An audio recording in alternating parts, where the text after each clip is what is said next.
Hey, I'm Zach, And I'm Lindsay.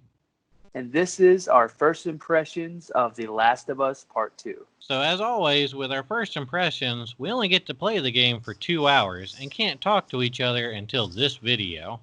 So, with that starting off, how did this one match up to you, Zach? I know you were really excited about this one. Is this an abundant success from what you've played, or is this a resounding disappointment? There seems to be a lot of mixed things going on with this one. So, the one thing that's noticeable off the bat is this game is beautiful.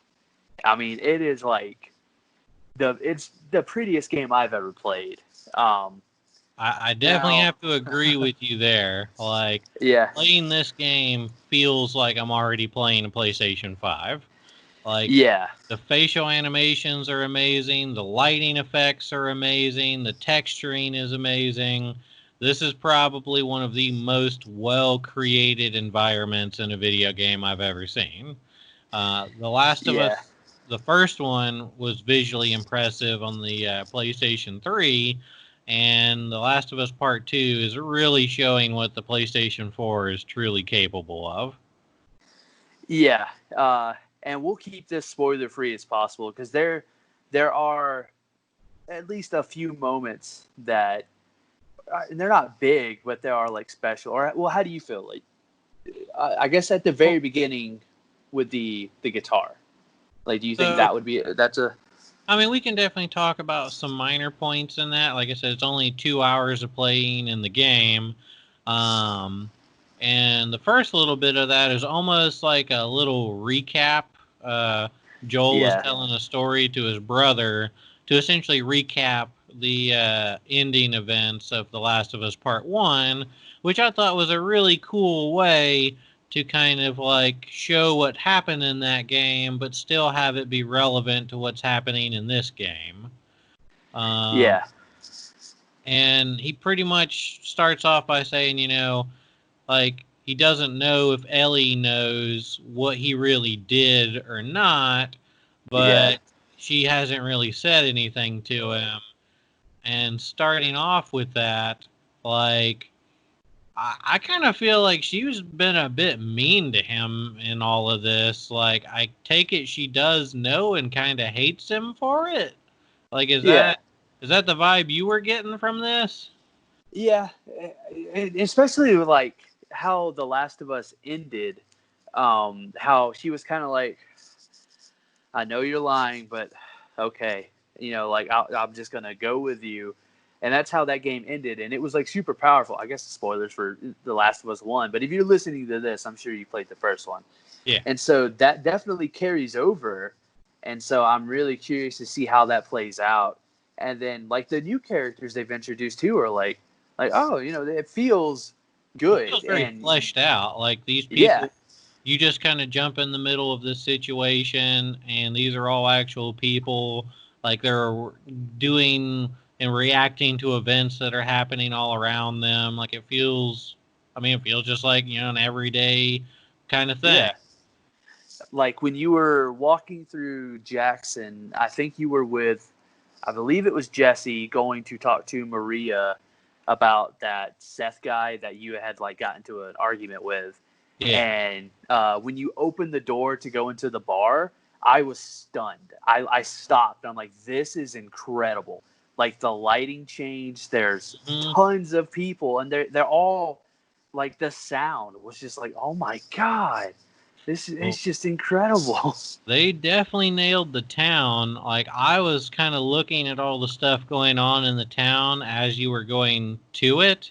Yeah, And this definitely reminded me of some of the Mafia 2 stuff with like yeah, all these events going on in the background. Like, kids are playing with snowballs. There's a blacksmith like way off in the back of his shop hammering on stuff. Like, people, you don't feel like they're just NPCs going around a regular set path just walking. They're all interacting with each other. They're all doing stuff. Like, it's a yeah. very alive feeling. uh, after you get your sandwich and you move out, did you happen to see an old man with a dog playing the guitar? Yeah, you go up to it and you pet the dog. Yeah. Did you see the old man? I did. I didn't take too much notice of him, though. What was special about him? That's Gustavo. I can't pronounce his last name. He made the music for The Last of Us 1 and 2. Oh, really? That's a cool Yeah, touch. yeah. I saw that. I'm like, oh man, that is so cool because I like immediately knew it was him. He's very like noticeable. He's like a skinny Guillermo del Toro. Yeah. But everything about this game is just incredible. And then there's a very, very small moment when you're just walking right before you meet up with Maria the second time. I think it's it's where you're meeting Dina, and you're just walking around this corner, and there was a mom with a little toddler, like teaching her to walk, and I just stopped. I stopped and watched it just to like I want to see how this plays out, and like the mom was like leaning over and holding the baby's hands and like let her walk, and then she got to the steps, and then being a parent, the mom stopped her, got to the bottom of the steps, and then was like let her jump and pick her up, and I'm like, oh my god, like the That's a attention lot to of attention detail, to detail. yeah, that went into that, and I'm like, they faithfully recreated what it would be like to be a parent teaching their kid to walk in a town in the beginning of a game, and it's like the fact that got so much love and attention is just like, oh my god, dude. I don't understand how this game was done in 6 to 7 years. I feel like this is incredible. Well, 6 to 7 years is a long time for a development cycle. So I Yeah, definitely get how they could do that level of detail, especially with it being a big studio. But I mean, still, it yeah, really pushes the bounds graphically. And even the little details and stuff. I don't know if you noticed this, but when you were on the horses and you're going through the snow and you cross over a river, the edges of the river are frozen into ice.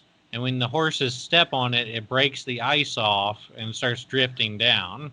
no, I did not notice that. I started Wow. walking through and I'm like, oh my God, that is crazy.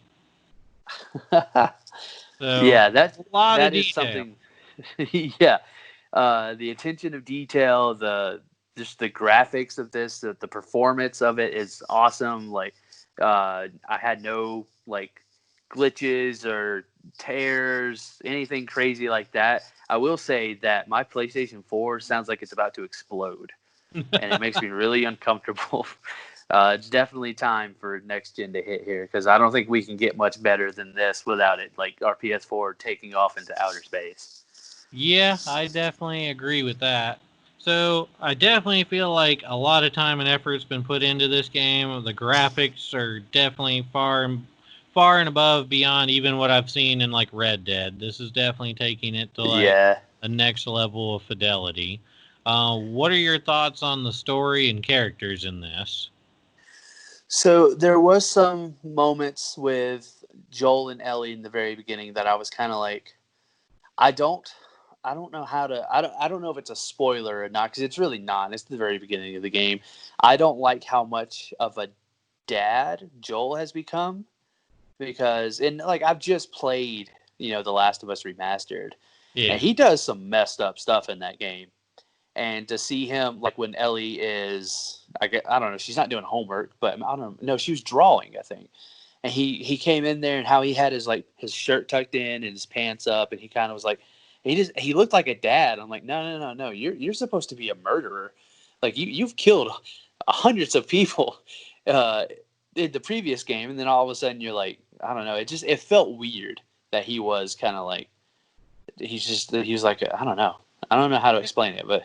Well, I definitely get like, what they were going for with this. Like, times past, things are starting to That kind is of true. normalize and even from the first game, you definitely get the feeling that, he's using her as a substitute for his lost daughter. Yeah. And he's just kind of, whether she wants it or not, he is essentially putting her in that role. And, you know, I think part of what's going on with this situation is, she never really asked for him to be like her dad. Yeah. And she's got a little bit of resentment there. I think she also knows he's done a lot of really bad stuff. for like her sake. Yeah. And even with that though, she just came off as like abundantly harsh on him, just like taking everything out on him to where it's like he's like a sad puppy and she just runs up and kicks him in the face. I'm Yeah. like, okay, he might have done some stuff you don't agree with, but I don't really feel like he deserves all this. Now, so when you eventually meet up with Dina and you move out to do a run, did Mm. you finish the run, or how far did you get? Like location based, did you get to the So market? I got a little bit past the market into the library Okay. and discovered the thing down there, and that's about where I ended up stopping. Okay. Yeah, that's about where I was too.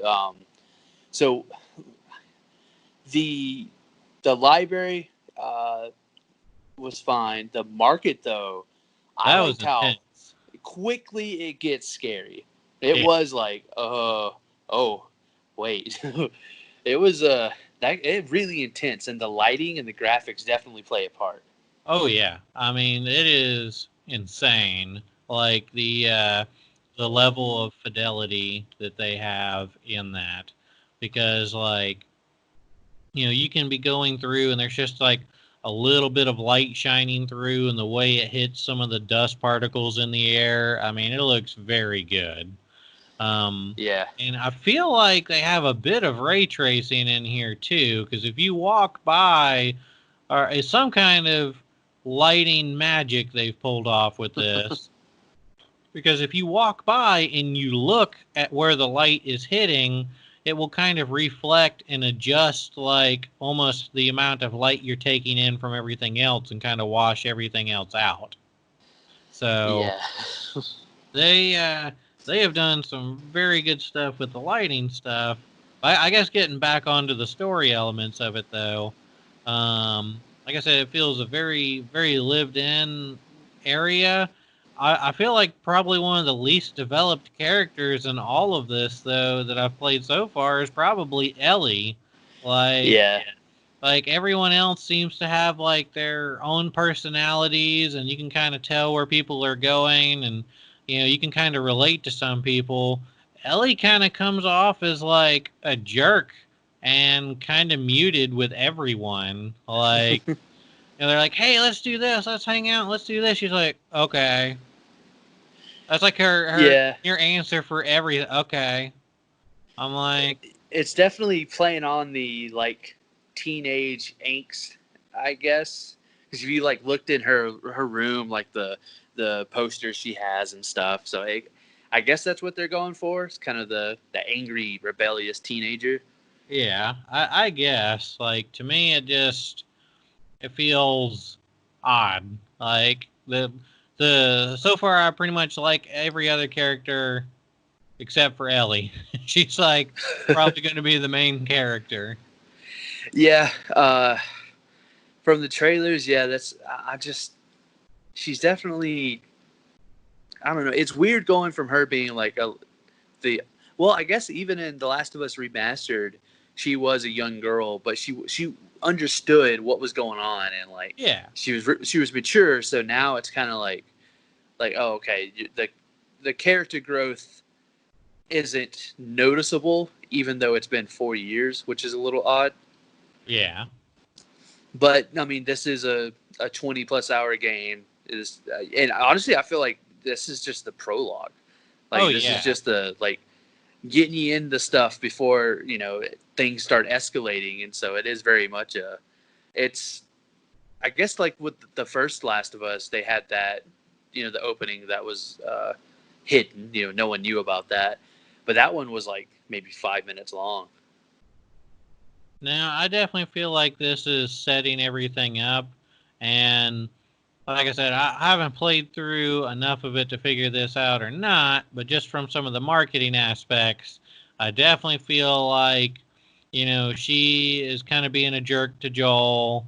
Like he's trying to be, I mean, he just seems like a sad little puppy dog in all this.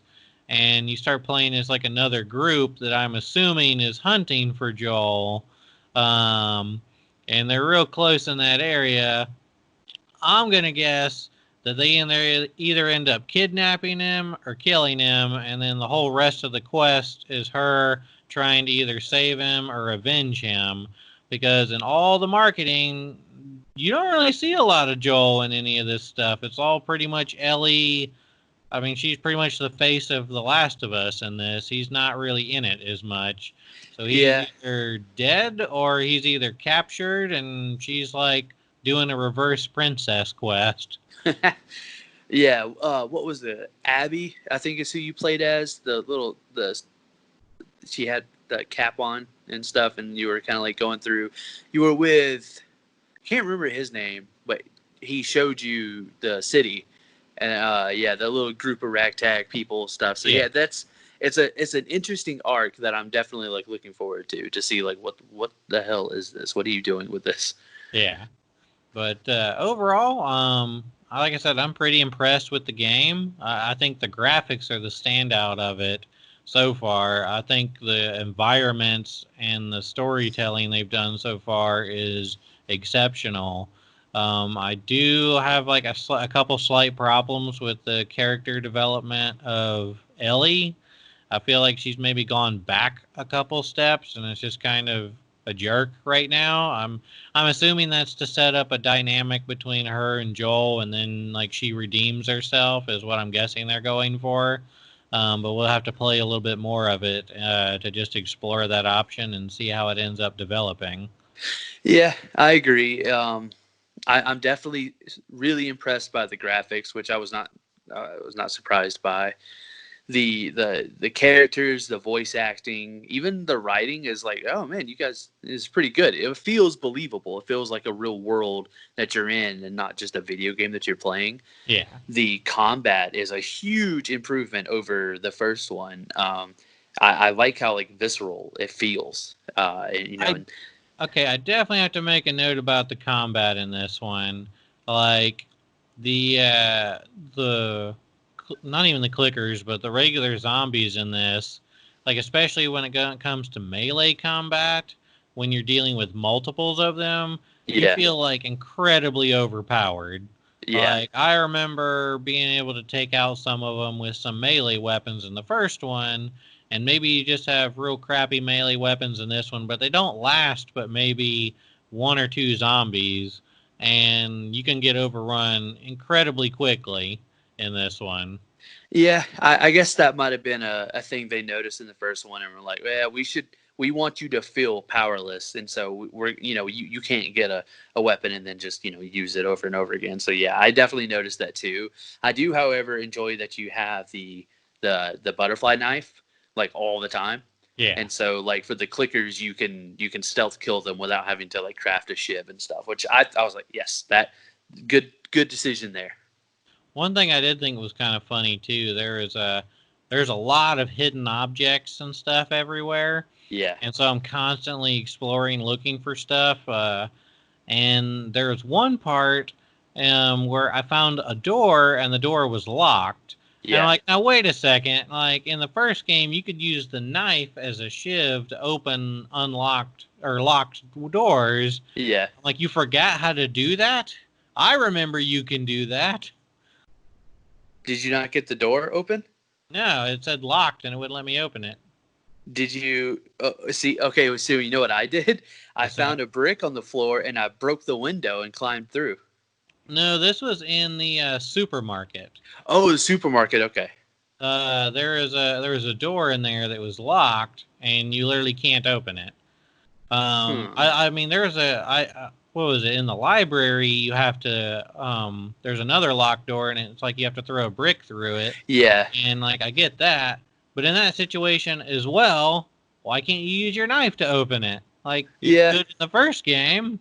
Well, I guess because it was Joel. Joel was the one that was unlocking them, so maybe that's one thing he didn't teach Ellie. I don't know. The sucky teacher. Yeah, I know. But no, I did think that was a bit different from the first game. You definitely feel a lot more helpless when fighting. You know, one zombie's not so bad, but when you start having like a couple of them around you, you really want to go for that stealth approach. Yeah. And God, I still freaking hate clickers. I'm like, I sneak up behind one, and I'd be right about to do it, and they'd immediately turn around and attack me, and I'm like, okay, no, I know you didn't hear me. You're just being dumb, game. Yeah, that is an annoying feature, and even in the first one, it had some of the issues too. But it adds to the level of intensity and suspense. It's just God, like everything about this game is very well done, and it affects or it bleeds over into like like just the graphics and the sound design and the lighting all help the gameplay, which is mixed in with the survival horror element, which is the enemies and how they're handled. It's like everything is handled 110% to where it meshes into this like this game is magic. Like it's unbelievable that this game is like running on PlayStation 4. I know. I was very impressed with it. I guess we'll go ahead and end it there. Let us know what you think about The Last of Us Part 2, and make sure to stay tuned in for our ongoing opinions on this game. Oh yeah. Until then, make sure to like, share, and subscribe.